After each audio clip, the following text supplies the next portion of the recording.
All right, we're going to turn now to our GMA cover story. Alarming new numbers in the measles outbreak. The number of cases now passing the record set 25 years ago. 971 reported cases across the country. Dr. Ashton is here with more on all of this.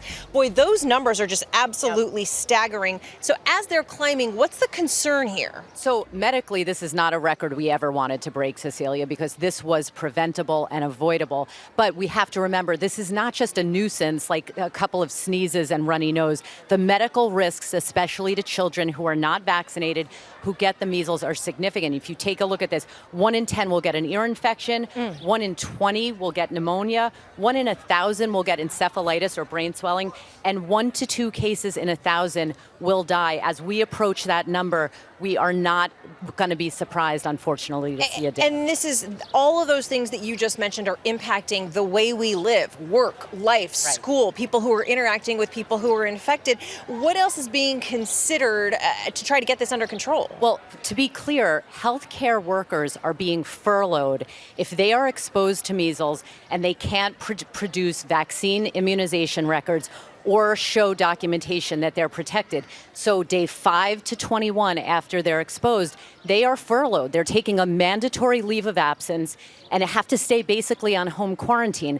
We might see people on a do not board list in terms of airline travel. So this is something that is absolutely going to impact our society and our economics and financial, not just medical. And we've talked about the concern for babies, especially before. What can parents do if they're exposed? Here's the thing for babies now, and this is a change because of this outbreak. If you have an infant under 12 months of age and they are at high risk, you're planning international travel, or you live in an outbreak area, it is recommended that those babies 6 months of age and over get a vaccine. They still will need 2 more doses, but if they're exposed to a potential case of measles, they should be vaccinated within 72 hours of exposure. So again, this is new news in an outbreak setting that affects babies 6 to 12 months of age. Well, what are you telling your patients when they come to you on this? There are so many concerns out there. That this is a reminder that diseases that we have considered eradicated can and will come back if we do not vaccinate. We have to go by fact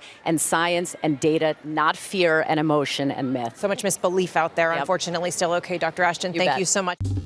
Well, hey there, GMA fans. Robin Roberts here. Thanks for checking out our YouTube channel. Lots of great stuff here. So go on, click the subscribe button right over here to get more of awesome videos and content from GMA every day, anytime. We thank you for watching, and we'll see you in the morning on GMA.